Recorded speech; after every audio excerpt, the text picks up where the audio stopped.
السلام علیکم ورحمۃ اللہ وبرکاتہ۔ ورحمۃ اللہ وبرکاتہ۔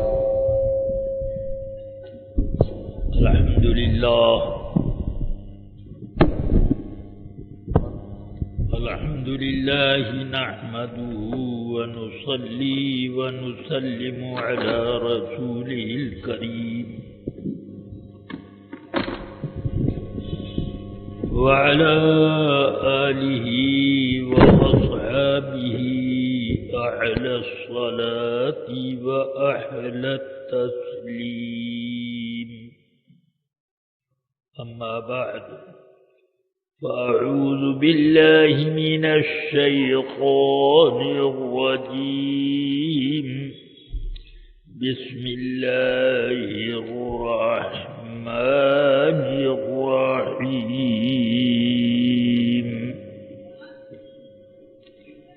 وما أرسلناك إلا رحمة للعالمين، صدق الله العلي العظيم، وصدق رسوله النبي الكريم، صلى الله تعالى وسلم وبارك عليه وآله وصحبه أفضل الصلاة وأكمل التسليم۔ نہایت احترام اور کمال اہتمام کے ساتھ سید کائنات رحمت للعالمین شفیع المذنبین صلی اللہ علیہ وسلم کی بارگاہ بے کس پناہ میں نذرانے درود و سلام پیش کرنے کی سعادت حاصل کریں۔ اللہم صلی علی سیدنا و مولانا محمد معدن الجود والکرم وعلی آلہ واصحابہ وبارک وسلم۔ رفیقان گرامی اور عزیزان ملت اسلامیہ، اللہ تبارک و تعالی نے جب چاہا کہ یہ کائنات زیر و زبر خشک و تر بحر و بر پیدا کی جائے تو اس رب قدیر نے سب سے پہلے نور مصطفیٰ کو وجود عطا فرمایا اور اسے اپنے نور خاص کا جلوہ بنایا۔ اس لیے اب یہ کہا جائے گا کہ سب سے پہلے جب تخلیق میرے آقا صلی اللہ علیہ وسلم کے نور پرجلال کی ہوئی اور پھر اسی نور کا جلوہ بنایا زمین و آسمان اور اس کی ساری مخلوقات کو۔ جنت، دوزخ اور زمین کے اوپر اور آسمان میں آسمان کے اوپر جو کچھ بھی ہے حتیٰ کہ لوح و قلم بھی، یہ سب سرکار دو عالم صلی اللہ علیہ وسلم کے نور کے جلوے ہیں۔ سبحان اللہ، سبحان اللہ۔ ان جلووں میں کچھ آپ جمال دیکھیں گے اور کچھ میں جلال پائیں گے۔ سبحان اللہ، سبحان اللہ۔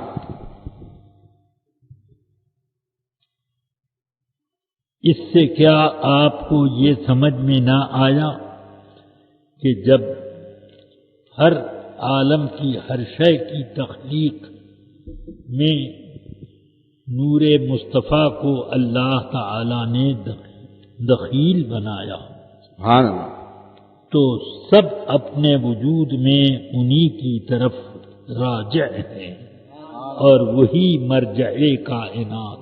سبحان اللہ۔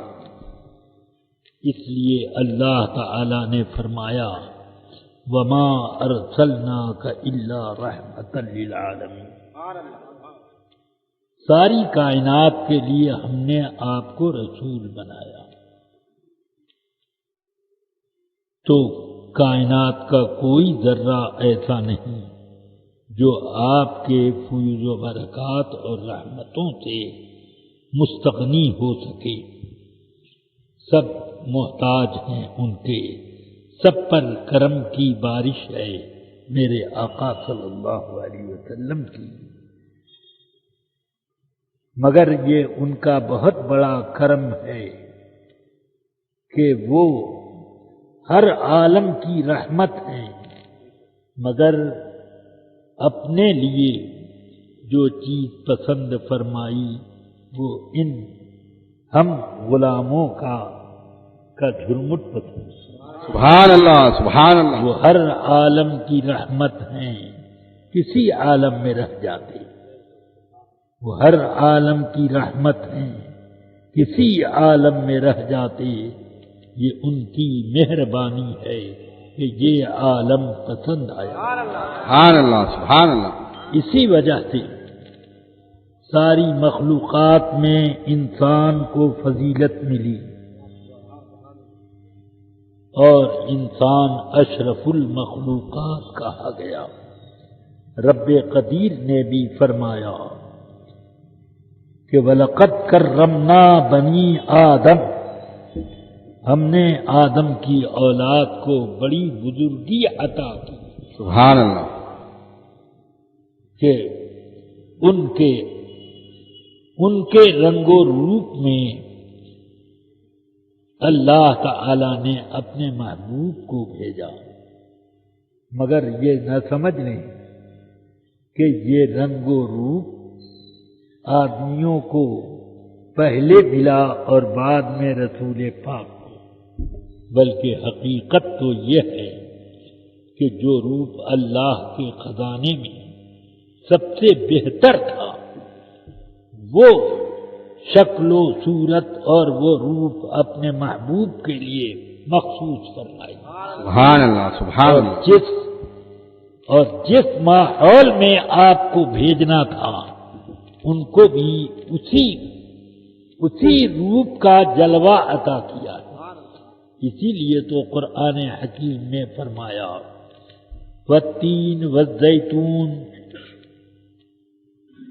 وطور سینین وہذا البلد الامین، چار قسموں کا ذکر کیا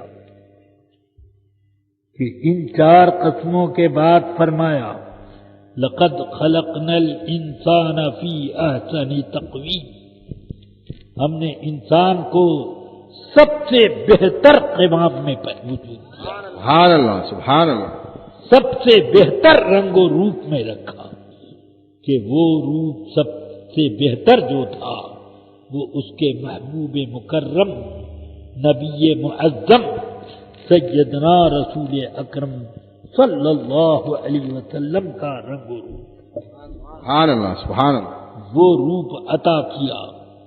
اس لیے اس محبوب کی غلامی بھی انسانوں کے اوپر لازم کر دی گئی کہ ان کے جرمٹ میں رہو گے تو بہت بہتر ہو، اور انہی کی غلامی کرو گے تمہاری شان بڑھے گی، اور اگر ذرا بھی ادھر سے الگ ہوئے تو ثم رددناہ اسفل سافلین، ہم سب سے گھٹیا سب سے نچلے طبقے میں تم کو پہنچا دیں گے، الا الذین آمنوا وعملوا الصالحات، مگر وہی لوگ بہتر روپ پر قائم رہیں گے کہ جن کو جو ایمان لائے اور اعمال صالحہ کی۔ ایمان کیا ہے؟ ایمان تو یہی ہے کہ تصدیق النبی صلی اللہ علیہ وسلم بما جاء به من عندی ربہ وعلم مجیئہ ضرورتا، تو نبی پاک کی تصدیق ہی تو ایمان ہے۔ تو اس کا مطلب یہ ہوا کہ ایمان لانے میں سب سے پہلے ان کو مانو۔ اب وہ کہہ رہے ہیں کہ خدا کو بھی مانو، قرآن کو بھی مانو، قیامت کو بھی مانو، فرشتوں کو بھی مانو، جنت و دوزخ کو بھی مانو۔ یہ اب ان کے کہنے پر سب مانا جائے گا، سب مانا جاتا ہے۔ اب وَعَمِلُوا الصَّالِحَاتِ، اعمال صالحہ کیا ہیں؟ اسی کو قرآن میں فرمایا لَقَدْ كَانَ لَكُمْ فِي رَسُولِ اللَّهِ أُسْوَةٌ حَسَنَةٌ۔ رسول پاک کی غلامی ہی سب سے بہتر آدمی کے لیے سب سے بہتر راہ ہے۔ کیا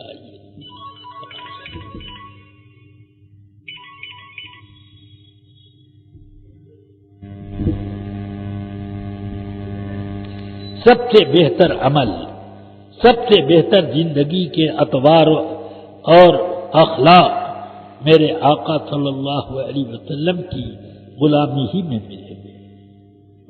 اب آپ کی رحمت سے سارا عالم سرشار ہے، اور اسی لیے ایک ایک ذرہ کائنات کا رسول پاک صلی اللہ علیہ وسلم کو پہچانتا ہے۔ ارشاد فرماتے ہیں میرے آقا صلی اللہ علیہ وسلم ما من شیء الا وقد یعرفنی انی رسول اللہ الا مردۃ الجن والانس۔ کائنات کی کوئی چیز ایسی نہیں ہے جو مجھے اللہ کا رسول مانتی نہ ہو اور مجھے پہچانتی نہ ہو، مگر کون؟ مگر سرکش جنات اور سرکش انسان۔ یہ مردہ جو ہیں یہ اس طریقے پر یہ اس دائرے سے باہر ہو گئے۔ اس لیے رفیقان ملت، عزیزان گرامی، یہ سب پہچان کیوں رہے ہیں؟ قرآن پاک میں کیوں یہ ارشاد فرمایا گیا تبارک الذی نزل الفرقان علی عبدہ لیکون للعالمین نذیرا۔ برکت والی ہے وہ ذات جس نے قرآن حکیم کو نازل فرمایا اپنے بندے پر تاکہ وہ سارے عالم کے رسول اور نبی رہیں، نذیر اور بشیر۔ یہ اس لیے لیکون للعالمین نذیرا، تو وہ سارے عالم کے لیے۔ اس لیے جتنے انبیاء کرام تشریف لائے ان کا ایک ایک حلقہ تھا، ایک ایک دور تھا، ایک ایک پیریڈ تھا۔ اس اعتبار سے انبیاء کرام تشریف لائے، احکام جاری کیے۔ کیا موسیٰ علیہ السلام کے زمانے میں خضر علیہ السلام نہ تھے؟ بے شک تھے۔ بخاری شریف میں یہ حدیث موجود ہے کہ حضرت ابی بن کعب رضی اللہ تعالی عنہ نے یہ حدیث سنائی کہ میں نے رسول پاک صلی اللہ علیہ وسلم سے سنا۔ فرماتے ہیں کہ موسیٰ علیہ السلام کھڑے ہوئے بنو اسرائیل کے بیچ میں وعظ و نصیحت کے لیے۔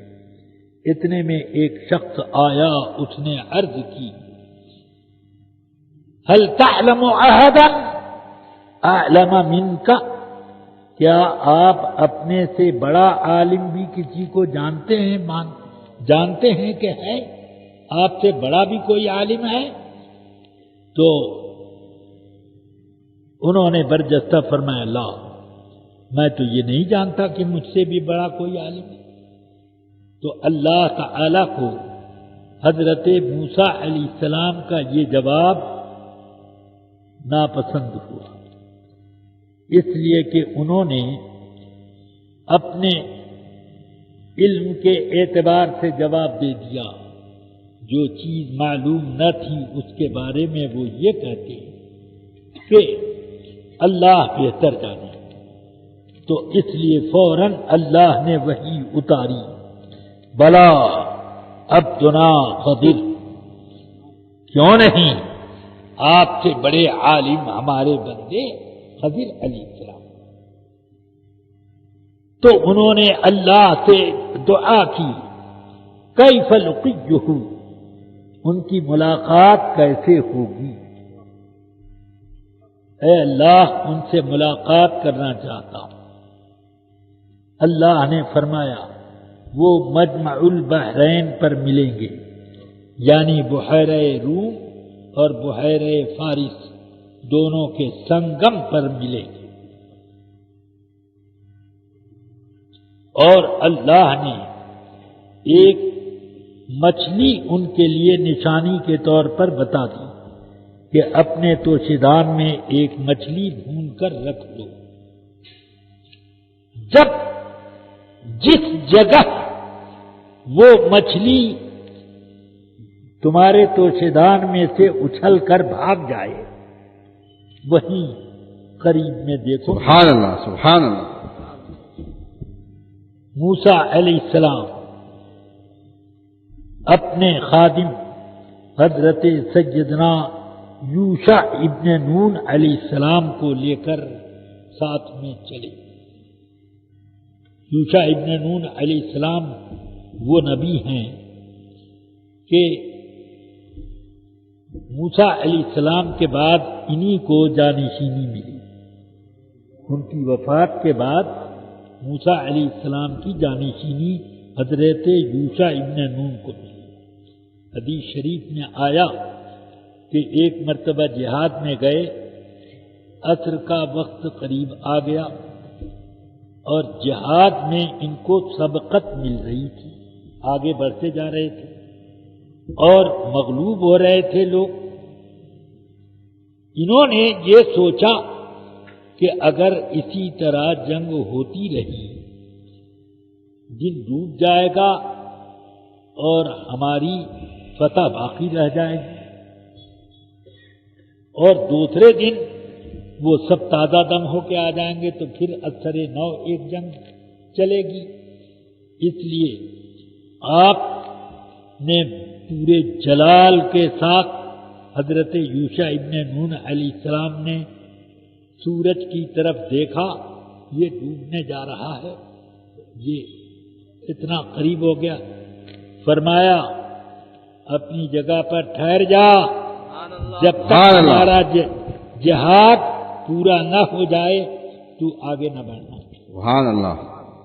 بس وہیں پر آفتاب رک گیا۔ یہ ہیں حضرت سیدنا یوشع ابن نون علیہ السلام۔ تو میرے آقا کی کیا شان ہے؟ سبحان اللہ، سبحان اللہ۔ اب سنیے،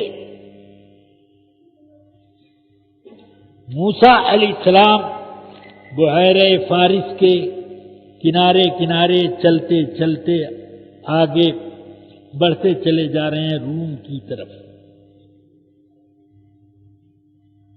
ایک جگہ سنگم کے قریب آپ کو ایک سپاٹ جگہ ملی، چٹان تھی قاعدے کی، آپ لیٹ گئے۔ یوشع ابن نون علیہ السلام سے فرمایا مچھلی پر نظر رکھنا، اور جیسے ہی وہ بھاگے مجھے خبر دینا۔ سو گئے، مچھلی تڑپی اور وہ سمندر کے اندر چھلانگ لگا کے بھاگی۔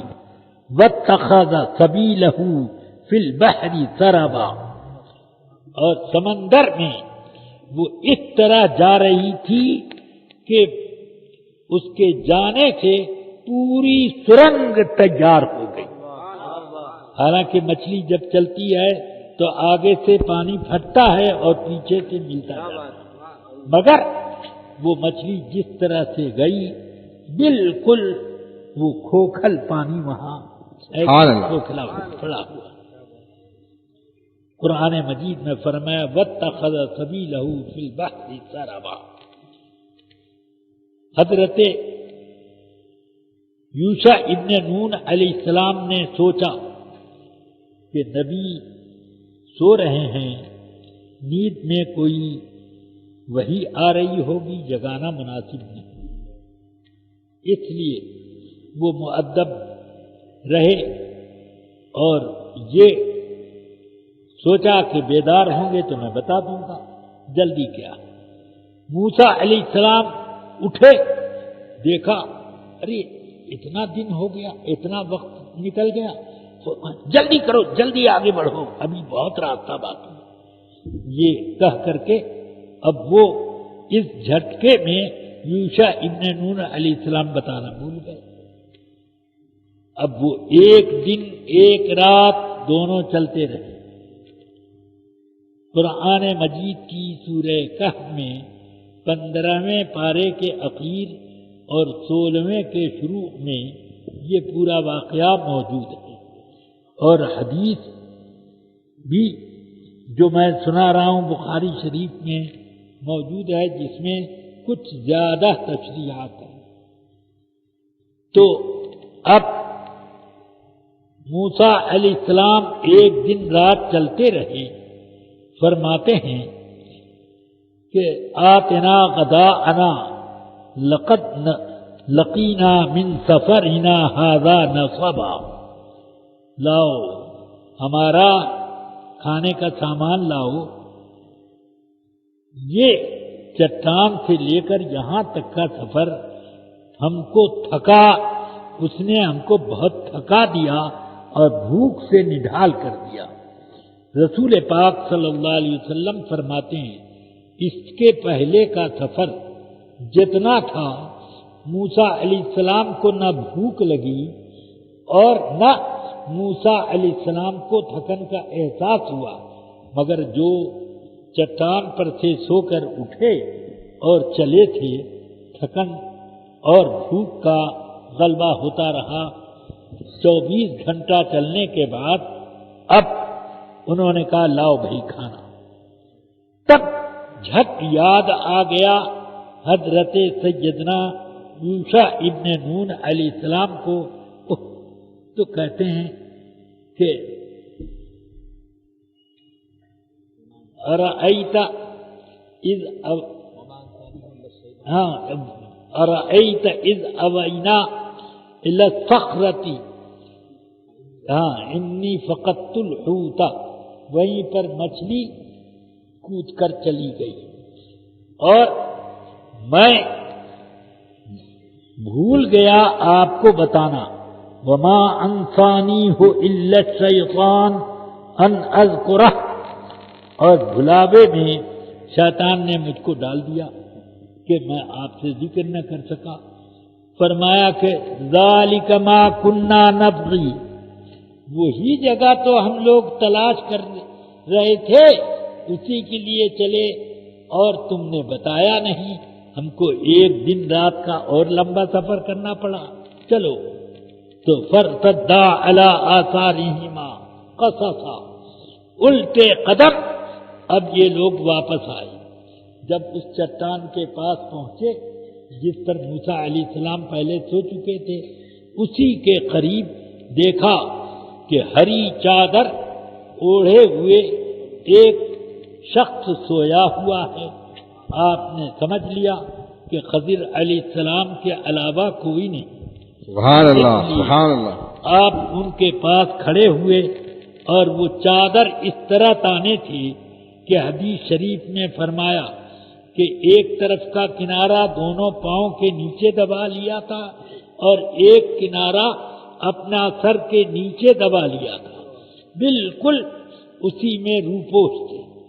آپ کھڑے ہو گئے، کہتے ہیں السلام علیکم، تو وہ چادر اوڑے اپنے سے وہ کہہ رہے ہیں انا بارضک السلام، یہ خضر تمہاری زمین پر سلام کہاں سے آ گیا؟ یہاں تو سب کفار ہی رہتے ہیں، سلام کہاں سے آ گیا؟ تو انہوں نے کہا انی موسیٰ، میں موسیٰ ہوں۔ تو انہوں نے فرمایا اب موسیٰ بنی اسرائیل، بنو اسرائیل والے موسیٰ؟ کہا ہاں۔ تو اب دونوں میں کچھ گفتگو ہوئی۔ اب اس گفتگو میں یہ بات بھی تھی کہ میں آپ کے پاس آیا ہوں تاکہ آپ کے علم سے میں کچھ علم حاصل کروں۔ انہوں نے فرمایا کہ آپ میرے ساتھ صبر نہیں کر سکتے، عجائب و غرائب جو دیکھیں گے وہ آپ کی شریعت کے خلاف ہوگا اور آپ جھٹ ٹوکیں گے، یہ مطلب ہے اس کا، سمجھ گئے؟ آپ صبر کر نہ پائیں گے، جو ہے اس کو ٹوک دیں گے فوراً۔ انک لن تستطیع معی صبرا، آپ میرے ساتھ ہرگز صبر نہ کر پائیں گے۔ انہوں نے کہا کہ میں صبر کروں گا اور آپ کے ساتھ میں رہوں گا۔ تو اب دونوں چل پڑے سمندر کے کنارے کنارے، اور ایک کشتی سمندر میں جاتی ہوئی نظر آئی، بلایا، کشتی والے آئے۔ خضر علیہ السلام نے فرمایا ہم کو بھی سوار کر لو، کیا کرایہ لوگے؟ فعرف الخضر فحملوہما بغیر نول، خضر علیہ السلام کو کشتی والوں نے پہچان لیا اور کہا کہ نہیں، آپ سے کوئی کرایہ نہیں لیں گے، مفت میں لے جائیں گے۔ سمجھ گیا آپ؟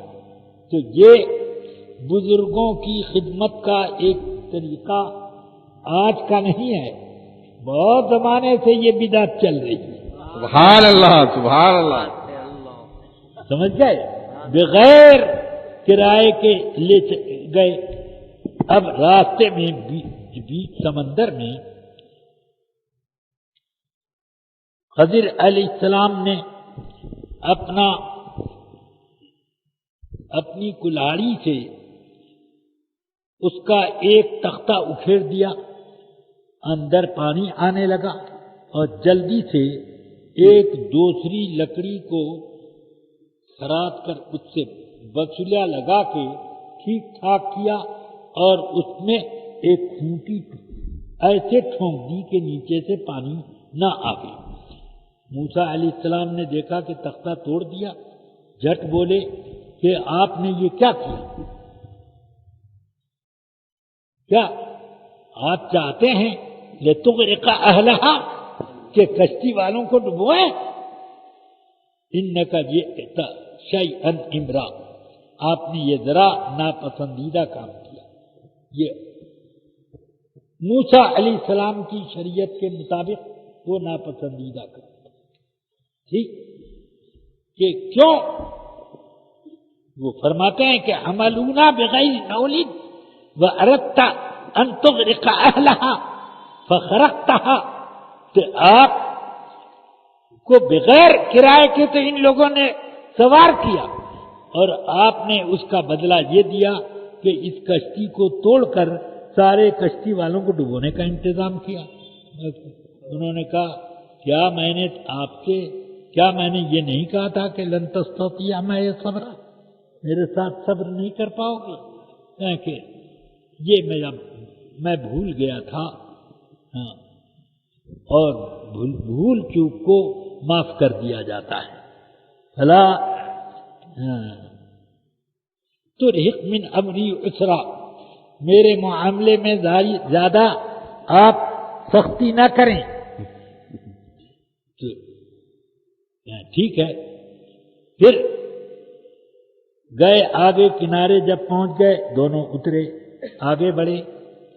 راستے میں بچوں کے ساتھ کھیلتا ہوا ایک لڑکا ملا، آپ نے اس کے کاندھے پہ ہاتھ رکھا اور اوپر سے اس کے سر کے بال پکڑے اور یوں جھٹکا دیا، گردن اس کی الگ ہو گئی، اللہ اکبر، گردن الگ ہو گئی۔ تو موسیٰ علیہ السلام فرماتے ہیں اقتلت نفسا زکیۃ بغیر نفس، آپ نے ایک بے گناہ بچے کو قتل کر دیا، حالانکہ اس نے کسی کو قتل نہیں کیا تھا، یہ تو برا کام ہوا۔ انہوں نے کہا کہ میں نے کہا نہ تھا کہ آپ صبر نہیں کریں گے میرے ساتھ، دیکھیے موسیٰ علیہ السلام کی ایک شریعت اور حضرت خضر علیہ السلام کی ایک شریعت، انہوں نے اس کو قتل کر دیا۔ پھر آگے بڑھے، ایک گاؤں میں پہنچے، رات کا وقت تھا، کہا کہ گاؤں والوں سے کہ ہم دونوں کو مہمان بنا لو، تو گاؤں والے بولے بہت آتے جاتے ہیں لوگ، کس کو ہم بنائیں گے، جائیے۔ ہاں، تو انہوں نے فَأَبَوْا أَن يُضَيِّفُوهُمَا، انہوں نے مہمان بنانے سے انکار کر دیا، جاؤ یہاں سے، اب پہچان نہیں رہے۔ تو اب اسی گاؤں کے کنارے ابھی پہنچے ہی تھے، حضرت خضر علیہ السلام نے دیکھا ایک دیوار تھی، وہ ٹیڑھی ہو گئی، اب گر رہی ہے، ایسے آ رہی ہے، سیدھی دیوار تھی، یوں اب یوں ہونے لگی ایسے خضر۔ اور اس دیوار کے بارے میں حضرت سیدنا ابن عباس رضی اللہ تعالیٰ عنہما نے فرمایا کہ یہ دیوار 400 ہاتھ لمبی تھی۔ اللہ اکبر۔ سمجھ میں آئی بات؟ اتنی لمبی۔ تو آپ نے اس دیوار پر جھٹ قریب ہو کر ایسے ہاتھ لگایا اور اس کو سیدھا کر دیا، فاقامہ، سیدھا بالکل برابر کر دیا۔ موسیٰ علیہ السلام جھٹ بولے، لو شئت لاتخذت علیہ اجرا، یہ آپ نے بڑا بھاری کام کر دیا، سبحان اللہ، ان لوگوں نے مہمان نہیں بنایا، اب اس کی مزدوری لے لیجئے، کھانے پینے کا انتظام ہو جائے، ہاں مزدوری لے لیجئے۔ انہوں نے فرمایا کیا میں نے آپ کو منع نہیں کیا تھا کہ آپ میرے ساتھ صبر نہیں کر سکتے؟ فرمایا ھذا فراق بینی و بینک، یہ میرے اور آپ کے درمیان اب جدائی کا وقت ہے۔ 3 مرتبہ آپ نے ٹوک دیا، اب 3 کے بعد حجت قائم کرنے کے لیے کچھ باقی رہا نہیں، اس لیے اب اس پہ اب یہیں پر ختم۔ اب میں آپ کو یہ بتا دوں کہ میں نے وہ سب کام کیوں کیا تھا۔ اما السفینۃ فکانت لغلامین یتیمین، 2 نابالغ یتیم بچوں کی وہ کشتی تھی، وہ چلتی تھی کرائے پر، اور جس جگہ جا رہی تھی وہاں کا بادشاہ بڑا ظالم تھا، اچھی صاف ستھری اچھی نئی کشتیاں دیکھتا تو زبردستی چھین لیتا۔ تو میں نے سوچا فَأَرَدْتُ أَنْ أَعِيبَهَا، میں نے چاہا کہ یتیموں کا مال برباد نہ جائے ظالم کے ہاتھ میں، اس لیے میں نے اس میں عیب پیدا کر دیا، سبحان اللہ، سبحان اللہ۔ اس عیب کی وجہ سے کشتی تو محفوظ رہے ان یتیموں کی، یہ کیا میں نے۔ اور دوسری بات یہ کہ جو بچے کو میں نے قتل کیا، اس بچے کی پیشانی پر میں نے دیکھا کہ اس پر کافر لکھا ہوا ہے، اور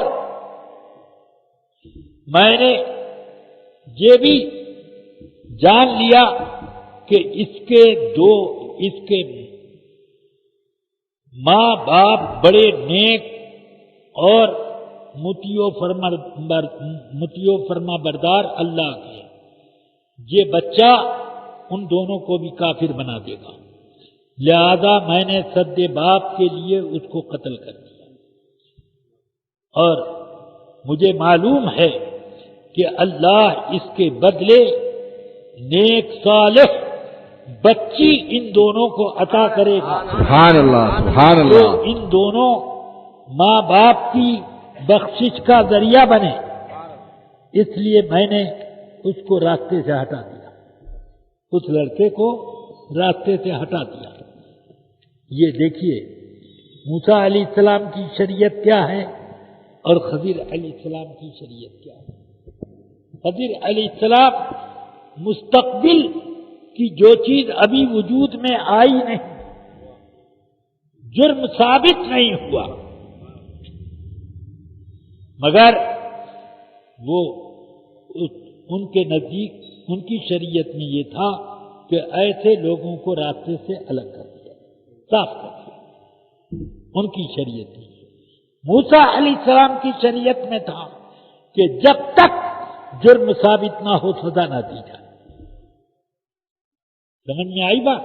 تو دونوں یہ شریعتیں ہیں۔ اب وہ دیوار عمل جدار فکانت لغلامین یتیمین وکان تحتہما کنز لہما، کہ دیوار وہ تھی کہ اس دیوار کے نیچے خزانہ ان دونوں نابالغ بچوں کا دبا ہوا تھا۔ اللہ نے اراد ربہما ان یخرجہ، کہ اللہ نے چاہا کہ وہ خزانہ ظاہر کر دے، اپنی رحمت سے چاہا، مگر میں نے یہ سوچا کہ یہ لوگ لوٹ پاٹ لیں گے، وہ بچے غریب کیا ہوں گے۔ وَكَانَ أَبُوهُمَا صَالِحًا، اور ان دونوں بچوں کا باپ جو تھا بڑا نیک تھا، اس وجہ سے میں نے یہ ارادہ کیا کہ ان دونوں کا خزانہ محفوظ رہے۔ سبحان اللہ۔ اب ذرا سوچو، باپ نیک ہوتا ہے تو اولاد کو بھی فیض پہنچتا ہے، سبحان اللہ، سبحان اولاد کو اللہ، بھی کچھ جانا جاتا ہے۔ سبحان اللہ۔ کان ابوہما صالح، سمجھ میں آ گئی بات؟ ان کا باپ جو ہے بڑا نیک تھا، اس لیے میں نے یہ کیا۔ تو اب میں نے دیوار سیدھی کر دی تاکہ وہ خزانہ محفوظ رہے۔ سن لو، فَأَرَادَ رَبَّهُمَا أَن يُخْرِجَ كَنْزَهُمَا، اللہ نے چاہا کہ ان کا خزانہ ظاہر کرے، اور حضرت خضر علیہ السلام نے چاہا کہ دبا رہے تاکہ یہ طاقتور ہو جائیں جب غلام تو اپنا خزانہ نکال لیں۔ سمجھ میں آئی بات؟ کیا اس کا مطلب ہوا؟ کیا مطلب ہوا؟ ایک نبی کو اللہ نے کچھ اختیار دیا ہے۔ سبحان اللہ۔ کیا اختیار دیا ہے؟ سمجھ میں آ رہی ہے بات؟ اللہ نے چاہا کہ خزانے کو ظاہر کرے، اور میں نے چاہا کہ وہ بچا رہے، سبحان اللہ۔ تاکہ وہ یہ، تو کیا نبی کا ارادہ اتنا مضبوط ہوتا ہے کہ اللہ کے ارادے کو بدل دے؟ ہرگز نہیں۔ نبی کے دل میں جو ارادہ ہوتا ہے وہ بھی اللہ ہی پیدا کرتا ہے، سبحان اللہ، سبحان اللہ۔ وہ بھی اللہ پیدا کرتا ہے۔ کیوں؟ تاکہ نبی کی عظمت ظاہر ہو، سبحان اللہ، سبحان اللہ۔ کہ اللہ کے یہاں اس کے ارادے کا اتنا وزن ہے کہ اللہ اس کے ارادے کو پورا کر دیتا ہے۔ سبحان اللہ، سبحان اللہ۔ نعرہ تکبیر، نعرہ رسالت۔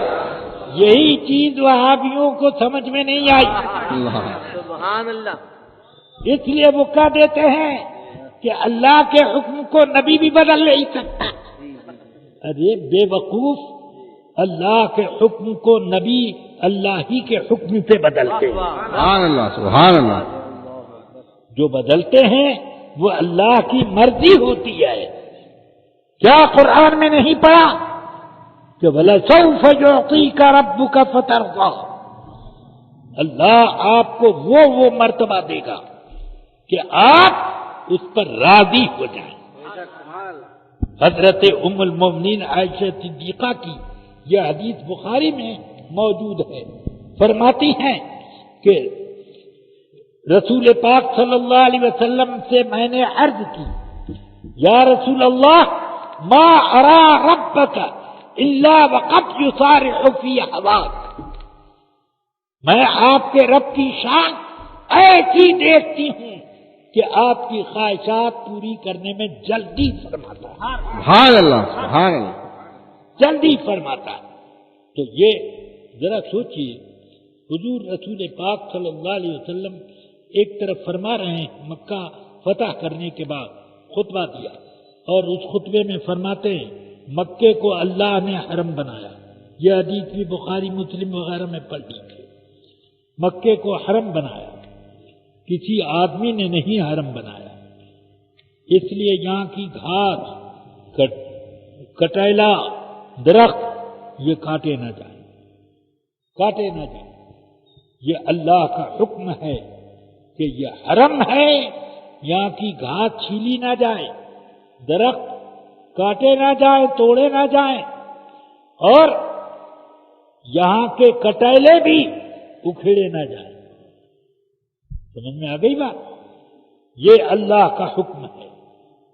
اس کے بعد حضور کے چچا حضرت عباس کھڑے ہو گئے، عرض کرتے ہیں الا الاسخر یا رسول اللہ، سبحان اللہ یا رسول اللہ، اسخر کٹیلا جس کو اونٹ کٹارا کہتے ہیں ہماری زبان میں، ایک کٹیلا ہوتا ہے لمبا لمبا کھڑا ایسے، تو اتنا بڑا بڑا بھی ہوتا ہے اور اس سے چھوٹا بھی ہوتا ہے، اس سے بھی بڑا ہوتا ہے کٹیلا، اونٹ کٹارا۔ تو وہ اسخر یعنی اونٹ کٹارا کی اجازت دے دے، فإنہ لبیوتنا، اس لیے کہ اس کٹیلے کو اور پتیوں کو ہم اپنے چھپر میں استعمال کرتے ہیں، چھپر بنتا ہے جی۔ اور دوسرا یہ کہ لقبورنا، قبر میں تخت لگانے کے بعد اس پر یہ اس کو استعمال کرتے ہیں۔ جیسے آپ لوگوں کے یہاں بھی کچھ وہ بیر کے پتے یہ وہ سب ڈالا جاتا ہے نا تختے پر، کٹیلا وغیرہ، تو یہ اس لیے۔ اور ولساغتنا، اور ہمارے سناروں کے کام میں بھی آتا یہ کٹیلا، کہ اس کی آگ بنا کر جب اس پر سونا پگھلاتے ہیں تو پگھل جاتا ہے، اور کسی آگ پر نہیں پگھلتا سونا، اس لیے اس پر یہ ہمارے سناروں یا رسول اللہ اس کی اجازت دیتی۔ فرمایا الا الاسخر الا الاسخر الا الاسخر، جاؤ کٹیلا، یہ کٹیلا کاٹنے کی اجازت ہے، اجازت ہے، اجازت۔ سبحان اللہ سبحان اللہ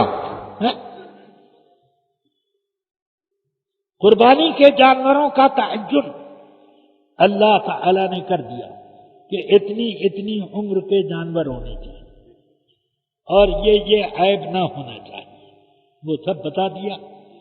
اب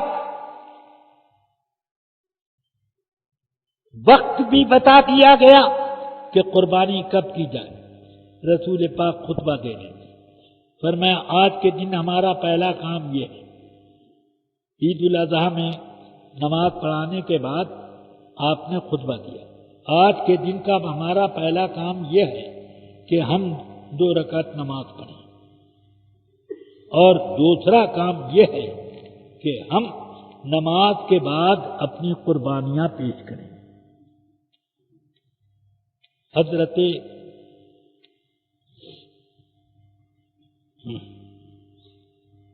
ابو بردہ ابن نیار اٹھ کر کھڑے ہو گئے، برا ابن عازب کے ماموں ہیں، فرماتے ہیں برا ابن عازب فقام خالی ابو بردہ ابن نیار، ابو بردہ ابن نیار اٹھ کے کھڑے ہو گئے خطبے کے بیچ میں، یا رسول اللہ میں تو جانتا تھا کہ اللہ کی طرف سے آج کھانے پینے کا دن ہے اور مہمانی کا دن ہے، اس لیے نماز فجر کے بعد ہی میں نے قربانی کر دی، اور اس قربانی کا گوشت پڑوسیوں کے یہاں بھی بھیجا، انہوں نے پکا کے کھایا، اور میں نے بھی گھر پکوایا اور اس میں سے کچھ کھا بھی لیا، اور اب آیا ہوں نماز پڑھنے کے لیے، نماز میں نے پڑھی ہے آپ کے ساتھ، میں تو یہی سمجھ کر کے میں نے قربانی کی فرمایا تلک شاۃ لحم،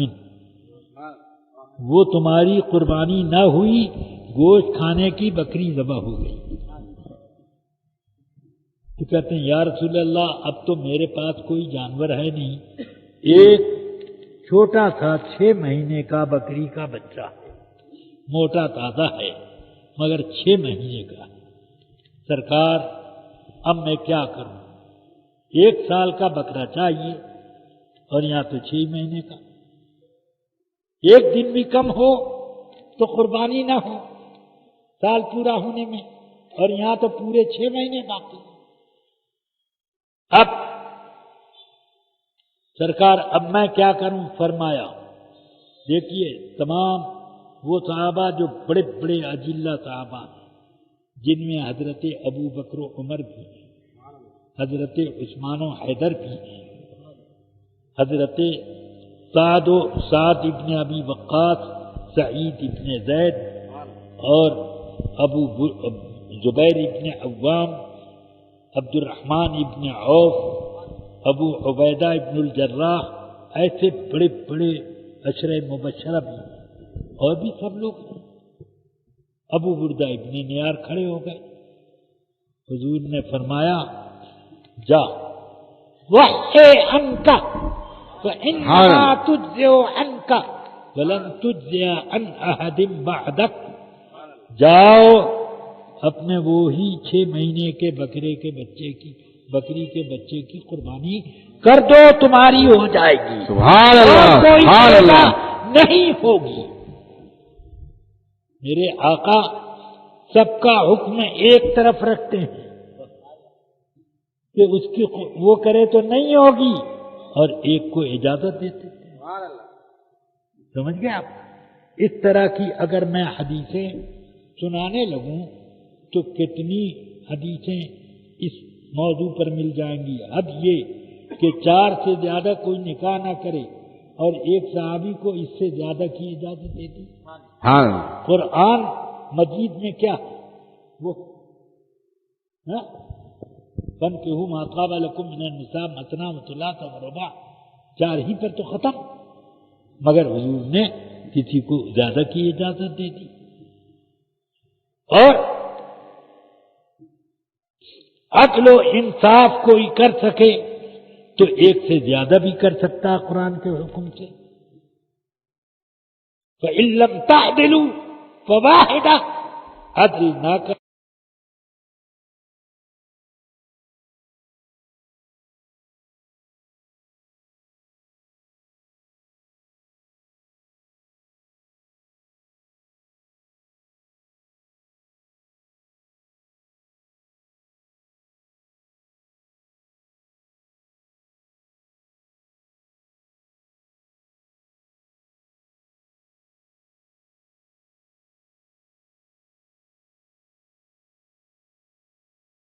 میرے آقا نے فاطمہ کی موجودگی میں کسی کو نکاح میں لانے کی حرمت فرما دی۔ حضرت فاطمہ الزہرا کی موجودگی میں کوئی نکاح نہیں کرتا، ہر مسلمان کو اجازت، اور مولا علی جیسے صاحب عدل اور پاکیزہ زندگی والے ان کو اجازت نہیں دی۔ اس سے کیا سمجھ میں نہیں آتا کہ قرآن میں جو حکم ہے رسول پاک اس کے خلاف نہیں حکم دے رہے ہیں، یہی اللہ کا بھی حکم ہے۔ یہ بھی تشریحات رسول اللہ جانتے ہیں، ان پر قرآن اترا ہے، آپ نہیں جانتے، مگر وہابیوں کو تو رسول اللہ کے علم اور ان کے علم غیب دونوں ہی میں بڑا کلام ہے، اور اپنے مولویوں کا جب ذکر کرتے ہیں تو علم غیب کی چٹانیں کھڑی کر دیتے ہیں۔ ہاں، لا الہ الا اللہ۔ خیر، بات دور تک نکل گئی۔ مجھے یہ بتانا ہے کہ اللہ کے جتنے نبی آئے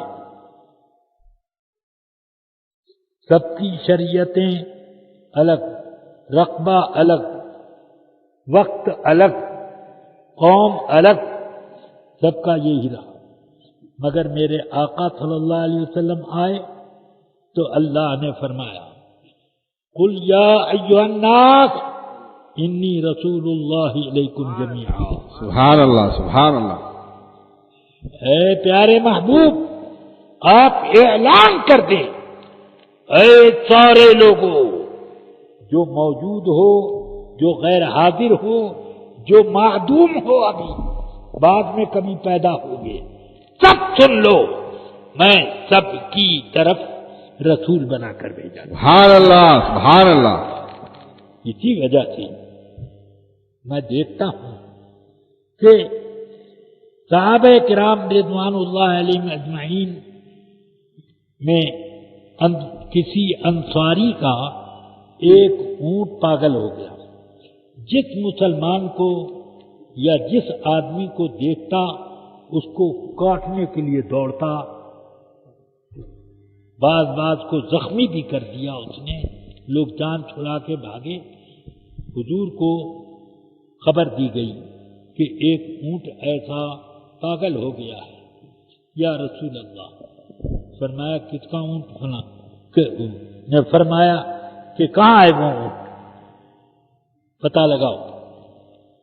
اب کوئی کہے کہ علم غیب نہیں تھا حضور کو. ارے بھائی علم غیب تھا بھی، تب بھی چاہیے کہ یہ طریقے جاری کیے جائیں تاکہ میرے بات کے حکام اسی کے مطابق عمل کریں. سبحان اللہ سبحان اللہ.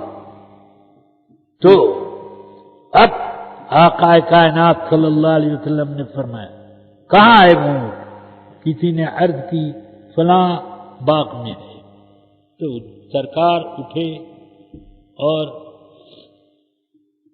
ایک رسی لے لی اور آپ تشریف لائے باغ میں. صحابہ کو حکم دیا تم لوگ یہیں رک جاؤ سامنے. یعنی باغ میں سب صحابہ پہنچے مگر ایک جگہ سرکار نے سب کو روک دیا کہ یہاں رک جاؤ اور اکیلے اونٹ کے پاس تشریف لائے. اونٹ کے پاس اکیلے تشریف لائے. اب صحابہ یہ منظر دیکھ کر کانپنے لگے کہ یہ اونٹ تو پاگل ہے، پاگل نہ معلوم کیا کر بیٹھے.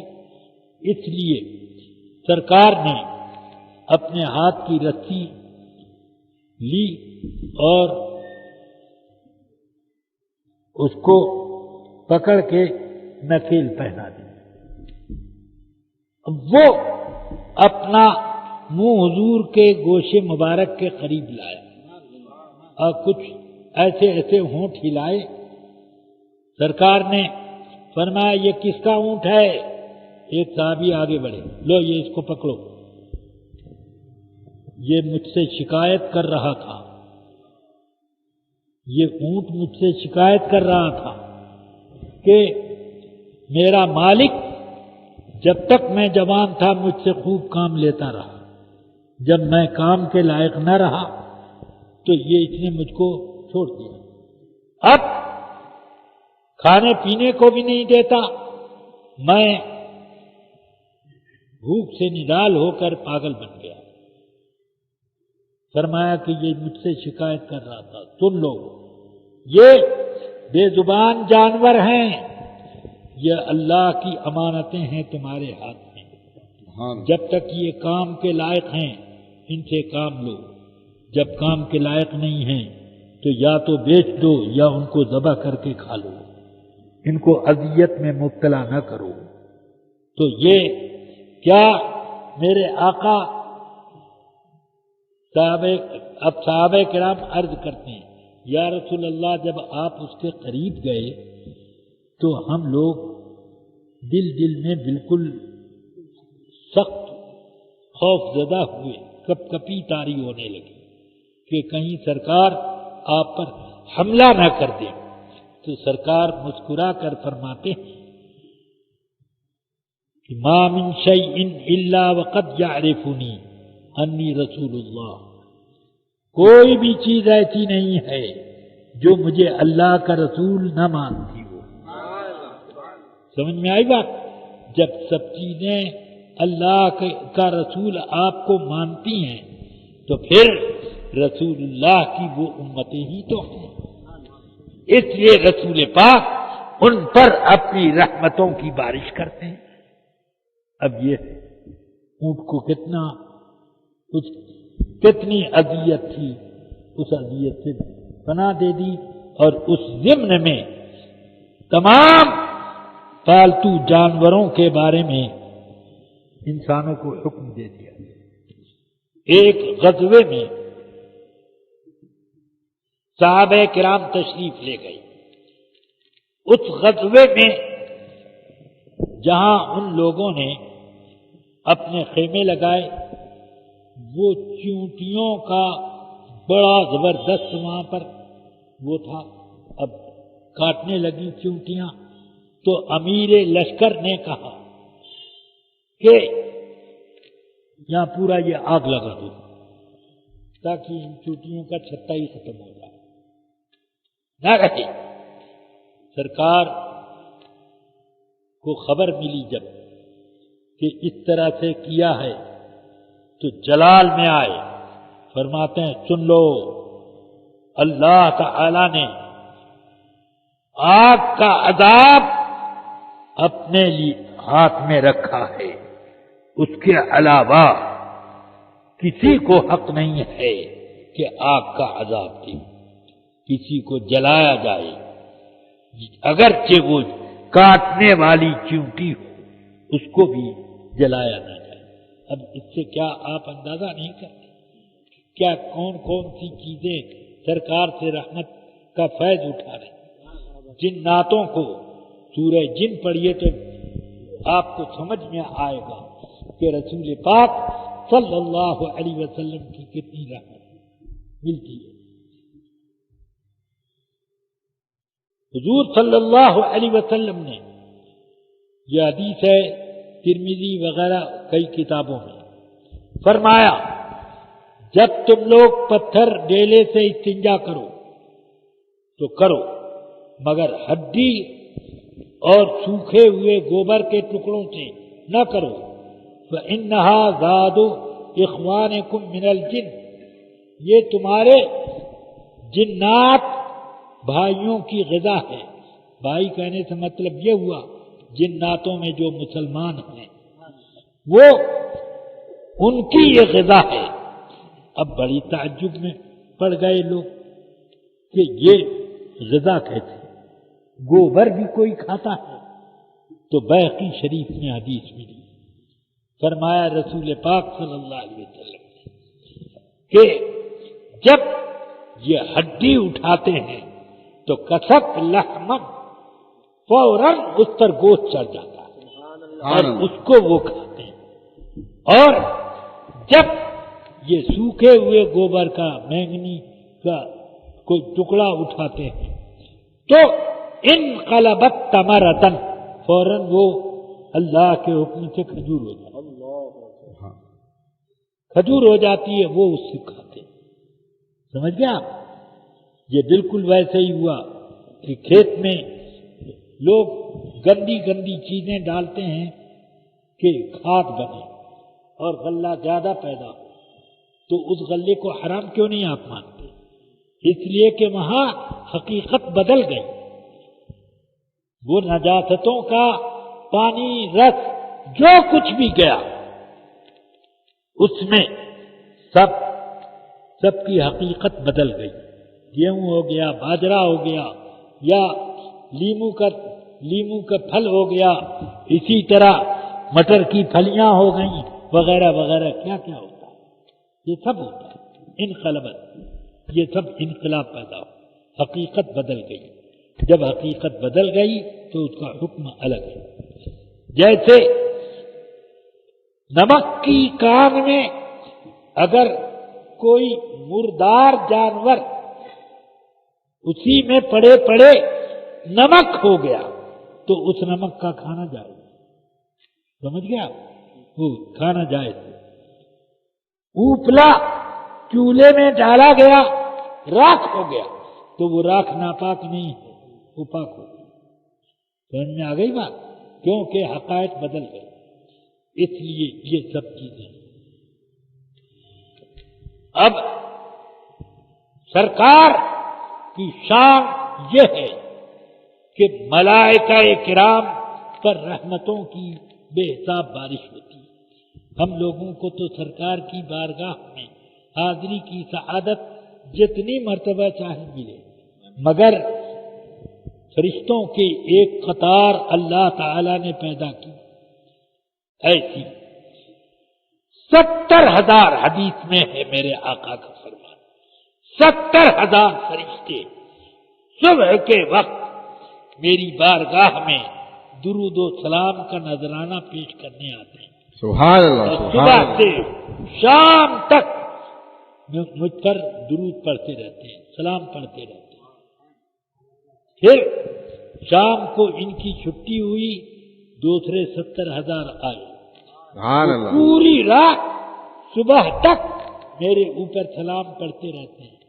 اور یہ حال ہے، فرماتے ہیں آقا کائنات، کہ ان میں سے کسی کو پھر دوبارہ حاضری کی سعادت نہیں ملتی، اور اسی کے لیے وہ صحابہ ترستے رہتے ہیں. اللہ نے نبی پاک کو آپ کا محتاج نہیں بنایا کہ آپ درود پڑھیں تو ان کی عظمت شان ظاہر ہو. ذرا سوچو، 70,000 صبح، 70,000 شام، اور 12 گھنٹے تک یہ صلاۃ و سلام پڑھتے رہیں. ہم لوگ تو 5 منٹ کے لیے یا نبی سلام علیکہ پڑھیں تو کتنے لوگ پاؤں اپنے بدلنے لگتے ہیں. ہاں، اور کتنے لوگ تو وہ ہیں کہ جیسے ہی کھڑے ہوئے تو وہ بھاگ کھڑے ہوئے. ہاں وہ ہے، ایسے بھی ہیں. مگر ذرا ان ملائکہ سے پوچھو کہ یہ صلاۃ و سلام کا کیا ہے، اس سے ان کی عظمت کتنی بڑھتی ہے. سرکار نے فرمایا کہ میرے اوپر جس نے ایک بار سلام اور درود بھیجا، اللہ اور اس کے فرشتے 10 بار اس پر بھیجتے ہیں. سبحان اللہ سبحان اللہ اللہ درود بھیجتا ہے، وعلیکم السلام اور وعلیکم السلام یہ بات بولتا نہیں، اللہ شان بڑھاتا. ہم جو درود پڑھتے ہیں تو یہ، اے اللہ اپنے نبی کی شان اور اونچی کر، سبحان اللہ اور سبحان اونچی کر. اللہ اللہم صلی علی سیدنا محمد کا یہی معنی ہے، اور اونچی کر. سمجھ میں آئی بات؟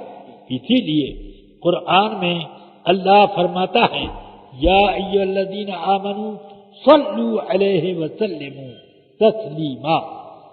یہ نہ فرمایا یا ایھا الذین آمنوا صلوا علیہ وسلموا تسلیما، اے ایمان والو نبی پاک پر درود بھیجو اور سلام بھیجو. اور آپ کیا بھیجتے ہیں؟ کیسے؟ اللہم صلی، اے اللہ تو درود بھیج. ارے اللہ کہتا ہے تم بھیجو، کہتے ہیں تو بھیج. کیا مطلب؟ ہاں، نماز کے بارے میں کہہ سکتے ہیں اللہ نے کہا کہ نماز پڑھو، کہتے ہیں تو ہی پڑھو. یہ نہیں، یہ مطلب ہے اے اللہ درود بھیجنے کا مطلب رفعت شان ہے، اور یہ کام ہمارے بس سے باہر ہے. اے اللہ اپنے نبی کی شان اور اونچی کر. سبحان اللہ سبحان اللہ نعرہ تکبیر نعرہ رسالت کہ اہتمام ذکر کر سکیں، اہتمام رفعت کر سکیں. ہم اس چیز کو ادا نہیں کر پاتے تو یہ کرتے. تو یہی جب بندہ سوچتا ہے کہ میں یہ کام نہیں کر سکتا تو تب اس کو نبی کی عظمت سمجھ میں آتی ہے کہ نبی کی عظمت وہ ہے کہ میں نہیں کر پاؤں گا، اے اللہ میرے بس میں یہ اہتمام رفعت نہیں ہے، بلکہ تو ہی یہ کام. ہم دعا کرتے ہیں تو ان کی رفعت ذکر کر، تو ان کی رفعت ذکر. یہی ہے ورفعنا لک ذکرک. سبحان اللہ اے پیارے محبوب آپ کا ذکر ہم نے اتنا اونچا کیا کہ ساری کائنات میں آپ کا ذکر ہو رہا ہے. سبحان اللہ اور ذکر ہو رہا ہے اور اس کے باوجود لوگ یہ کہہ رہے ہیں کہ ہم ان کے ذکر کا حق ادا نہیں کر سکے، حق ادا نہیں کر پائیں گے۔ اب یہ بھی سوچئے کہ کچھ کام ایسے آپ کو نظر آتے ہیں کہ جو رحمت کے خلاف نظر آتے ہیں، مگر میرے آقا صلی اللہ علیہ وسلم کی وہ بھی رحمت ہے، جیسے مجرموں کو سزا دینا، مجرموں کو سزا دینا۔ رسول پاک صلی اللہ علیہ وسلم نے یہ سزائیں مقرر کی، کتنے مجرموں کی سزائیں، اور کتنوں کو میرے آقا صلی اللہ علیہ وسلم نے خود اپنی نگرانی میں سزا دلوائی، درے لگوائے، یا بعض کو میرے آقا نے رجم کرایا، یا اور کچھ ہوا، ہاتھ کاٹا۔ یہ سب اس لیے ہے، یہ بھی رحمت ہے، اس وجہ سے کہ اس کا دو فائدہ ہے۔ ایک تو جب سزا ملتی ہے تو آدمی توبہ کرتا ہے، توبہ مل گئی۔ دوسرے یہ کہ چوری، چماری اور بدمعاشی، ظلم، جور و جفا کا دروازہ بھی بند ہوتا ہے۔ ایک چور کا اگر ہاتھ کاٹ دیا جائے ہندوستان میں تو اب چوری کرنے کے لیے کوئی ہمت کرے گا کہ ارے بھائی جہاں سے میں گزروں گا لوگ کہیں چوروا، ہاتھ ہی کا ہے، ان کا کٹا ہے۔ ہاں، اس لیے پرہیز کرے گا، پرہیز کرنا۔ اور اس میں نبی پاک کا عدل یہ ہے کہ سبحان اللہ، ایسا نہیں کہ جناب سمجھوتا ایکسپریس میں بمباری کر دو، اس کو بم بلاسٹ کرو تو مجرم کو بڑی عزت سے رکھا جائے، اور ایک بم بلاسٹ اگر وہ کر دے ہاں وہ میمن تو اس کو پھانسی چڑھا دے۔ یہ کیا دونوں اس بم بلاسٹ میں جتنے مرے اس سے زیادہ اس میں مرے، تو یہ اگر دہشت گردی ہے تو وہ کیوں الگ کی جاتی ہے؟ ہمارے گاؤں میں بھی ہوا اور اس کو ضمانت پہ چھٹکارا مل رہا ہے اور کسی کو نہیں، یہ کیا چیز ہے؟ اور میرے آقا سرور کائنات کی شان یہ ہے کہ مکہ فتح کیا، مکہ فتح ہوا تو آپ کے پاس فاطمہ مخزومیہ نام کی ایک عورت تھی، یعنی مخزومیہ بنو مخزوم کے قبیلے کی تھی، ابو جہل اسی خاندان میں، بہت باعزت گھرانہ تھا وہ، تو اس نے فتح مکہ کے موقع پر کوئی چوری کر دی۔ اب وہ شکایت رسول پاک کی خدمت میں پیش کی گئی،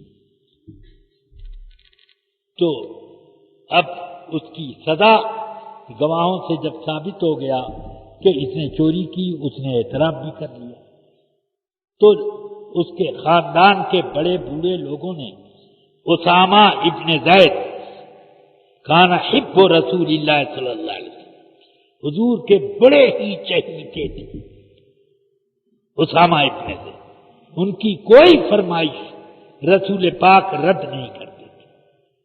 سمجھ میں آیا؟ اب یہ سوچ کر فاطمہ مخزومیہ کے خاندان کے بڑے بزرگ لوگ آئے اسامہ ابن زید سے، کہنے لگے رسول پاک کی بارگاہ میں تم سفارش کر دو گے تو اس کا ہاتھ محفوظ رہ جائے گا، حضور کاٹیں گے نہیں۔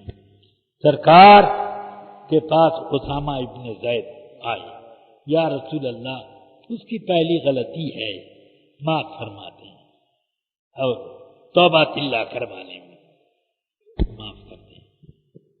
چہرہ مبارک سرخ ہو گیا، فرماتے ہیں یا اسامہ اتکلمونی فی حد من حدود اللہ، اللہ اکبر، اے اسامہ ابن زید، کیا تم مجھ سے سفارش کرتے ہو اللہ کی حد نافذ کر کے معاملے میں کہ وہ حد میں نافذ نہ کروں؟ اللہ نے جو سزا مقرر کی ہے اس میں کوئی مروت نہیں کی جائے، کوئی مروت نہیں کی جائے۔ تو اب ذرا سوچو کہ کوئی رعایت نہیں کی جاتی. اسلام ایسا دین مذہب سیدنا آقائے کائنات نے جاری کر کے لوگوں کی عقل ایسی بنا دی. اسی وجہ سے صحابہ کرام رضوان اللہ علیہم اجمعین میں کوئی بھی ایسا آپ کو نہ ملے گا کہ وہ حضور کے احکام میں کسی حکم کی مخالفت کرتے، بلکہ ان کی زندگی اسی میں گزرتی رہی کہ احکام الہی کو نافذ کرتے، عدل و انصاف کرتے، اور تبلیغ کا ایک نرالا طریقہ ان کا تھا کہ دین لوگوں کے دلوں میں پھیلے. ہم لوگوں میں بہت سے لوگ تبلیغ ایسے کرتے ہیں کہ ایک آدمی غلطی پر ہوتا ہے تو ایسے اس کو تبلیغ کریں گے کہ وہ بدک جائے اور زیادہ غلطیاں کرنے لگے. کیا بکتے ہو؟ جاؤ پہلے اپنے بیٹے کو دیکھو، جاؤ اپنے بھائی کو سیدھا کرو، بعد میں ہم سے بات کرنا. ایسے کرتے. مگر صحابہ کی شان ایسی نہیں تھی. حضرت سیدنا عبداللہ ابن مسعود رضی اللہ تعالی عنہ اپنے درس قرآن اور درس حدیث میں مصروف ہیں.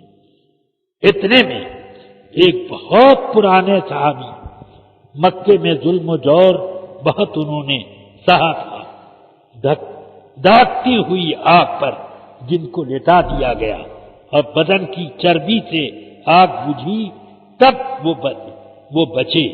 ان کی ہڈی کے کچھ حصے بعد میں بھی نظر آتے تھے. ایسا وہ کون ہیں؟ حضرت خباب ابن الارت رضی اللہ تعالی. وہ آئے اور مجلس تعلیم کے کنارے کھڑے ہو گئے. کہتے ہیں یا ابا عبد الرحمن ایقرأ ہؤلاء مثل ما انت تقرأ. اے ابو عبد الرحمن یعنی عبداللہ ابن مسعود کو مخاطب کیا، کیا یہ آپ کے جتنے شاگرد بیٹھے ہیں آپ کے جیسا علم رکھتے ہیں؟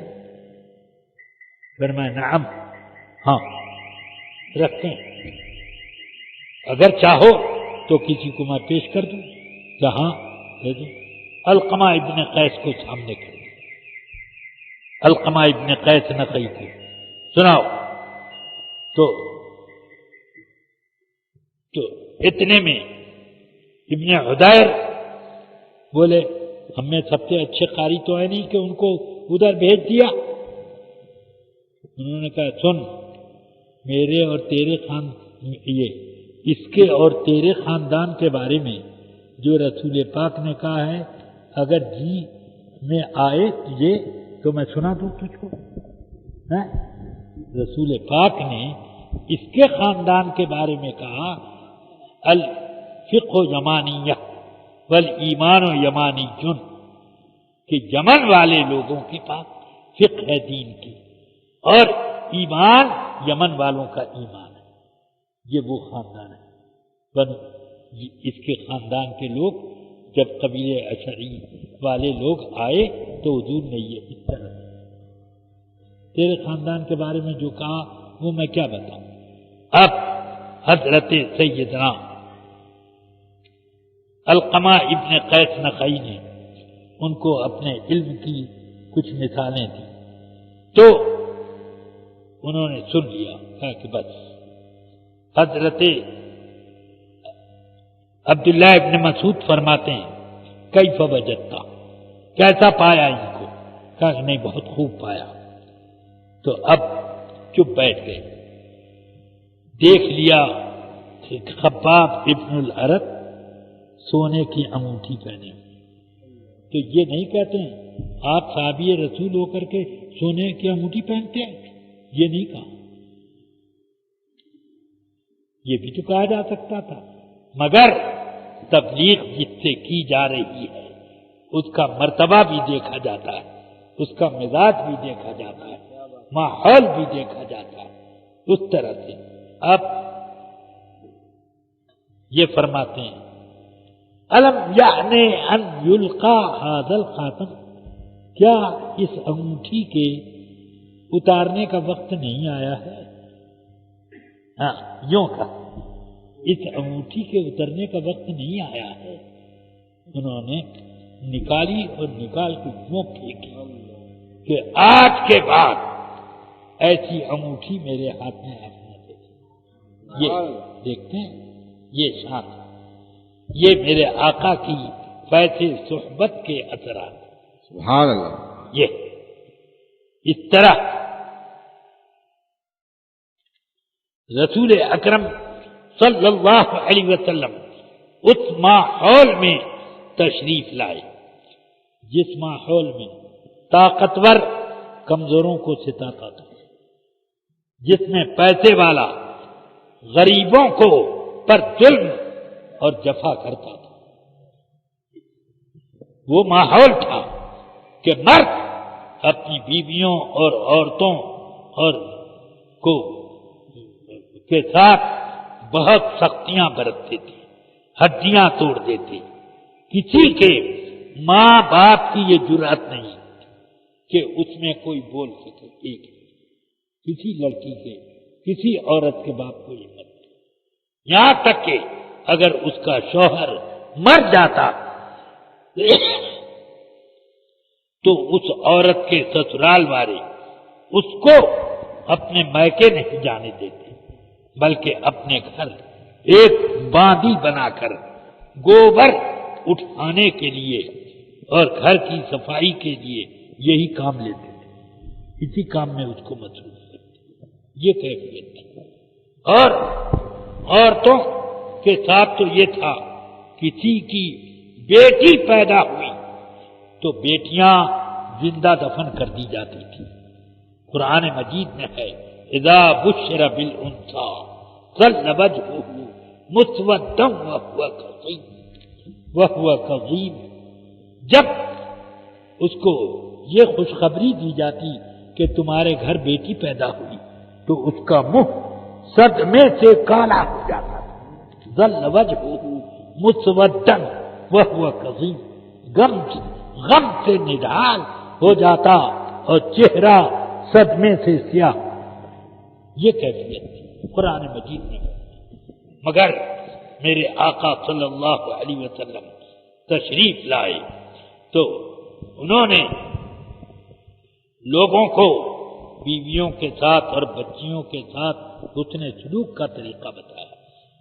حضرت ام المومنین عائشہ کی حدیث بخاری، مسلم، نسائی، ابو داؤد، ترمذی، ابن ماجہ اور مسند احمد ابن حنبل وغیرہ بہت ساری کتابوں میں ہے۔ فرماتی ہیں ایک عورت اپنی 2 بیٹیوں کو لے کر میرے پاس آئی اور کہا کچھ کھانے کی چیز دے دیجیے۔ فرماتی ہیں اتفاق سے اس روز میرے گھر میں کھانے کا کوئی سامان نہیں، بہت تلاش کیا تو ایک کھجور ملی، بڑی تھی کھجور، وہ مل گئی، میں نے وہی دے دیا اس کو، یہ لو۔ تو میں نے دیکھا کہ اس عورت نے چیر کر 2 برابر اس کھجور کے حصے کیے، ایک اس بیٹی کو دیا، ایک اس کو دیا، اور بھوک سے نڈال ہو رہی تھی مگر خود کچھ نہیں کھایا۔ تو فرماتی ہیں اس معاملات، اس بچیوں کی محبت پر میں بہت تعجب میں پڑ گئی کہ ایسی بھی محبت۔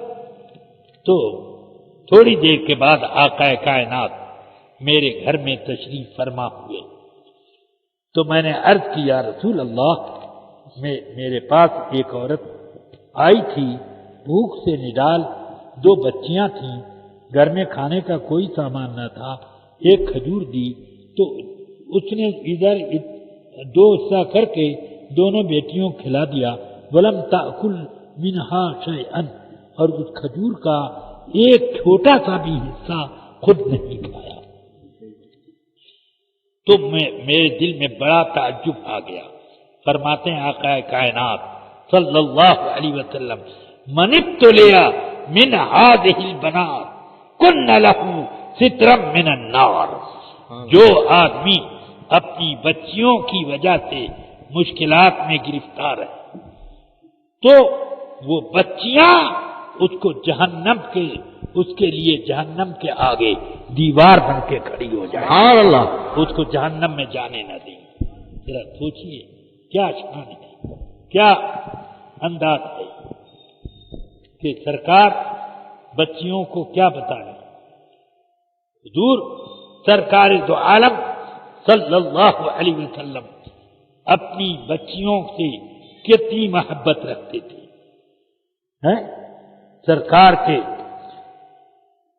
بیٹے قاسم، طیب یہ لوگ انتقال کر گئے، مگر سرکار کے اوپر بوجھ نہ ہوا، اور ابراہیم ابن رسول اللہ مدینہ منورہ میں بطن ماریہ سے پیدا ہوئے، ان کی جب وفات ہوئی تو قبر میں اتارتے وقت ایک ایک قطرہ آنسو گر گیا۔ حضرت عبد الرحمن ابن عوف رضی اللہ تعالی عنہ عرض کرتے ہیں یا رسول اللہ اتبکی وانت رسول اللہ، اے اللہ کے پیارے رسول آپ رسول اللہ ہو کر روتے ہیں؟ فرمایا ہذہ دموع رحمت، یہ رحمت کے آنسو ہیں، سبحان کے اللہ، آنسو ہیں، سبحان اللہ، یہ صدمے یہ کی وجہ سے میں رویا نہیں ہوں، یہ رحمت ہے اس میں۔ تو اس طرح تو آواز سے رونا یہ میرے آقا نے منع کیا، عورتوں کو بھی منع کیا۔ عورتیں صحابیات میں کتنے اونچے اونچے درجے کی، کتنی رفعت شان رکھنے والی، بولیے اب صحابہ کرام عورتوں کی خدمت میں آ کر حدیثیں پوچھتے، مسائل بھی پوچھتے تھے، خاص طور سے ام المومنین عائشہ صدیقہ کی یہ شان تھی کہ حضرت عمر فاروق رضی اللہ تعالیٰ عنہ کو بھی جب کسی مشکل مسئلے کا حل کرانا ہوتا تو ام المومنین کے یہاں کسی معتمد آدمی کو بھیجتے، سبحان اللہ، یہ طریقہ تھا، سمجھ رہے ہیں آپ؟ تو یہ عورتوں کی قدر بڑھ گئی۔ تو میرے آقا سرور کائنات نے یہ فرمایا، فرماتے ہیں میرے آقا خیرکم خیرکم لأہلی وانا خیرکم لأہلی، سن لو تم میں سب سے اچھا آدمی وہ ہے جو اپنی بیوی کے معاملے میں خوب اچھا ہو، اور میں سارے انسانوں میں سب سے زیادہ حسن اخلاق اپنی بیویوں کے ساتھ کرتا ہوں۔ سبحان اللہ، سبحان اللہ، میرے جیسا کوئی بھی نہیں ہے اس معاملے میں، سمجھ گیا؟ کوئی نہیں۔ ازواج مطہرات رضوان اللہ تعالی علیہن اجمعین نے ایک مرتبہ یہ کیا، میٹنگ کی آپس میں، اور یہ طے کیا کہ پیمند لگے لگے کپڑے ہم لوگ پہنتے ہیں، رسول اللہ کی بیویاں ہیں، صاحب عزت و عظمت ہیں، مدینے کی اور عورتیں ہمارے پاس آتی ہیں، ہمیں اس پوزیشن میں دیکھ کر کیا کہیں گی کہ رسول اللہ ان کے اوپر کوئی توجہ نہیں دیتے۔ انہوں نے عرض کی سب نے مل کر یا رسول اللہ ہمارے لیے وہی فیسلٹی کا انتظام کیجئے جو مدینے میں اور گھر کی عورتوں کو فیسلٹی ملی ہے، جتنا سننا تھا۔ اب ذرا سوچو یہ وہی عورتیں تو ہیں، وہی عورتیں ہیں نا جن کے اوپر ظلم ہوتا تھا، آج اب ان کے اوپر رشک کر رہی ہیں ازواج مطہرات کہ وہی فیسلٹی ملی۔ کون لوگ؟ وہ لوگ جو ظلم کرتے تھے، آج وہ ظلم سے توبہ کر کے رحمتوں کی بارش کرتے ہیں۔ سبحان اللہ، سبحان اللہ، میرے آقا عورتوں کے لیے رحمت بن کر آئے۔ آج مودی جی کو عورتوں کا بڑا مزاج سمجھ میں آیا ہے، بڑا یہ کیا طریقہ ہے؟ تین طلاق فون پر دے دی گئی، طلاق طلاق طلاق، یہ کون طریقہ ہے؟ یہ 3 طلاقیں کل عدم، جتنی طلاق بھی کوئی دے گا طلاق نہیں پڑے گی۔ یہ سوچئے اللہ کے حکم سے مقابلہ کرنے کے لیے آئے۔ طلاق اللہ کی نعمت ہے۔ جو بندی کہتے ہیں طلاق ایک لعنت ہے، میں کہتا ہوں قرآن نے فرمایا فَإِمْسَاكُمْ بِمَعْرُوفٍ أَوْ تَسْرِيحٌ بِإِحْسَانٍ، خوبصورتی سے عورتوں کو رکھو یا چھوڑنا ہے تو خوبصورتی سے چھوڑو۔ کس نے حکم دیا ہے؟ طلاق دینے کا حکم کس نے دیا؟ الطلاق مرتان فإمساكم بمعروف أو تسريح بإحسان، یہ کس نے حکم دیا ہے؟ کس نے حکم دیا؟ اللہ ہی نے تو دیا، اللہ ہی نے دیا۔ آپ سوچو، صرف مرد ظالم نہیں ہوتا، عورتیں بھی بڑی بڑی ظالم ہوتی ہیں۔ کیا کتنی عورتوں کا ذکر نہیں ملے گا؟ اخبارات پڑھو، اپنے شوہر کو زہر کھلا دیا، سوتے میں اس کو ذبح کر دیا، یہ اور اپنے چہیتے لونڈے سے اس کو قتل کروایا۔ کیا ایسے اخبارات میں نہیں پڑھتے ہیں؟ یہ سب آتی رہتی ہیں روز خبریں، مگر الحمدللہ ایسے واقعات مسلمانوں میں نہیں ملتے، مسلمانوں میں نہیں ملتے۔ مودی جی پہلے اپنی قوم کا بھلا کریں، بعد میں قوم مسلم کی بات کریں۔ طلاق اگر نہ ہوتی، جیسے مودی کی قوم میں طلاق کا رواج نہیں ہے تو عورتیں قتل کی جاتی۔ بولیے کتنے قتل ہوتے ہیں بیویوں کے اس قوم میں، آپ کو نہیں معلوم ہے؟ اخبارات پڑھو، روز دو چار مل جائے گا ایسا واقعہ، اور اس میں کوئی عبد المصطفیٰ اور غلام محمد اور علی حیدر وغیرہ نام کا آدمی نہیں ملے گا، بلکہ سب کچھ دوسرے ناموں کے لوگ ہیں۔ یہ تو طلاق ایک نعمت ہے۔ بیوی اگر ظالم ہے تو مرد کو گلو خلاصی کا ایک راستہ ہے ظلم سے بچنے کا، اور اگر شوہر ظالم ہے تو بیوی کم سے کم خدا کرا کے ایک طلاق بائنہ تو حاصل کر سکتی ہے۔ خلا سے مال دیا، اس نے قبول کیا، طلاق پڑ گئی، دو چائے مت دو، طلاق پڑ گئی۔ طے ہوا کہ ٹھیک ہے تو مجھے 5 لاکھ دے دے اور تجھے میں آزاد کر دیتا ہوں، تو اس نے 5 لاکھ دے دیا۔ اب طلقتوں کے بحاظل کم سے تو ان 5 لاکھ کے بدلے میں نے تجھ کو طلاق دے دی، یہ کہنے کی بھی ضرورت نہیں ہے۔ مال جیسے ہی قبول کیا طلاق پڑ گئی، سمجھ گیا آپ؟ اور وہ بھی طلاق بائن کہ وہ رجعت کرنا چاہے تو وہ بھی حق نہیں، وہ بھی حق نہیں، طلاق بائن پڑ گئی۔ تو اب ذرا آپ سوچو کہ عورت کا شوہر اگر ظالم ہے تو اس کے ظلم سے بچنے کے لیے اس کے پاس کوئی راستہ ہے؟ یہ کس کا فیضان ہے؟ یہ میرے آقا سرور کائنات کی رحمت ہے۔ وما ارسلناک الا رحمۃ للعالمین۔ یہ لوگ کہتے ہیں ان کے یہاں وراثت کا مسئلہ الٹا سیدھا چلتا ہے۔ کیا ہے الٹا سیدھا؟ لڑکیوں کو آدھا دو، لڑکوں کو دگنا دو۔ لڑکوں میں طاقت ہے اس لیے ان کا کم ہونا چاہیے، اور لڑکی تو مجبور ہوتی ہے اس لیے اس کا حصہ دگنا ہونا چاہیے لڑکے کے مقابلے میں۔ یہ دلیل حضرت سیدنا امام اعظم نے امام باقر کے سامنے پیش کی تھی، اور پھر خود کہا کہ میں عقل کو اور قیاس کو اللہ کے حکم کے سامنے کچھ نہیں مانتا، میں فتویٰ یہی دیتا ہوں کہ لڑکے کو دوگنا ملے گا، دو لڑکیوں کے برابر ملے گا۔ یہ ہم کہتے ہیں بالکل انصاف ہے، عدل ہے۔ لڑکی کی ذمہ داری کم ہے اور لڑکے کی ذمہ داریاں زیادہ ہیں۔ اپنا بھی بوجھ اٹھانا ہے، اپنی بیوی کا بھی بوجھ اٹھانا ہے، اور جو بچے پیدا ہوں گے ان کی بھی پرورش کرنی ہے۔ پرورش کا ذمہ بیوی کی جیب پر نہیں پڑتا ہے، وہ سب شوہر کے اوپر پڑتا ہے۔ اس لیے جس کی ذمہ داری زیادہ اس کا حصہ بھی زیادہ۔ سمجھ آئی بات؟ یہ ہے۔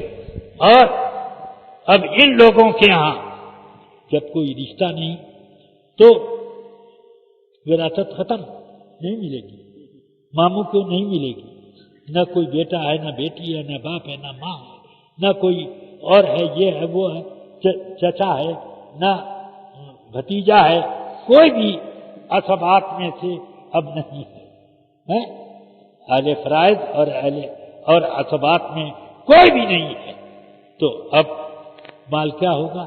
یہ لوگ ہڑپ کر لیتے ہیں، حکومت کا ہے، حکومت کا ہے۔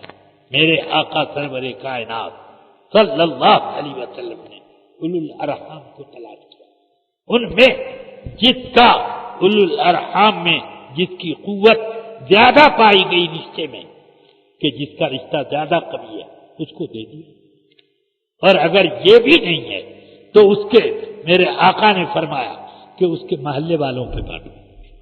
ہاں، کوئی جب اس کا رشتہ نہیں، کوئی رشتے دار نہیں، سمجھ میں آیا، دور سے دور کا رشتہ بھی کوئی نہیں رکھتا، تو فرمایا اہل محلہ پر تقسیم کرو۔ تو یہ سب طریقے ہیں، یہ نہیں ہے کہ سب بینک میں ڈھکیل دو اور بینک میں سے سب ادھر ادھر چھتر بتر ہو جائے، جیسے چاہیں ویسے ہی خرچ کریں، اللہ تعالی محفوظ رکھے۔ تو اس لیے اب سنیے، قاعدہ یہ تھا کہ میاں بیوی پر مال اگر بچ جائے تو پھر رد نہیں کیا جائے، ان کا حصہ دے دیا بس ہو گیا، مال بچ گیا دینے کے بعد۔ جیسے ایک بیٹی ہے اور ایک بیوی ہے اور کوئی ہے نہیں، تو بیٹی کا حصہ آدھا ہوا، آدھا مال اس کا ہوا، بیوی کا کتنا ہوا؟ 8واں حصہ۔ اب کتنا بچ گیا؟ 8 میں سے 4 تو بیٹی کو مل گیا اور 1 ملا بیوی کو، اب کتنے بچ گئے؟ 3 بچ گئے، وہ کس کو دیا جائے؟ بیوی کو نہیں ملے گا، وہ بیٹی کو دیا جائے۔ یہ ہے قانون شریعت کا۔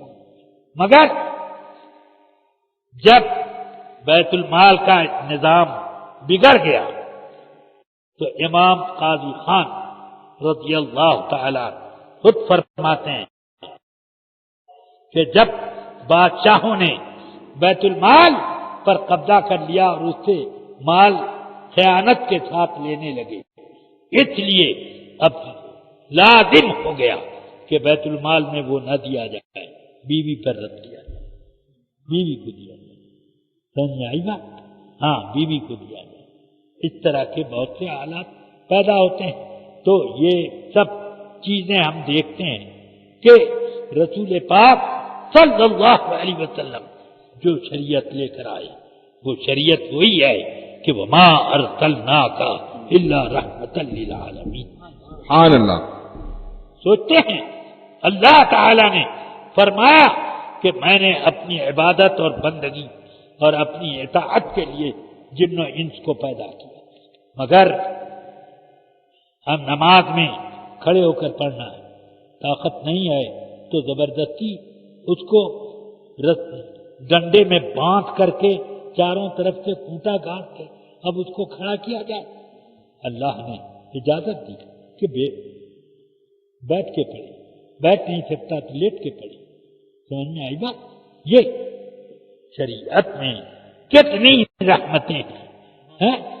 وضو کا غسل کا پانی نہیں ہے تو اب ایسی صورت میں تیمم کر، یہ بھی تو ایک طہارت کا طریقہ ہے۔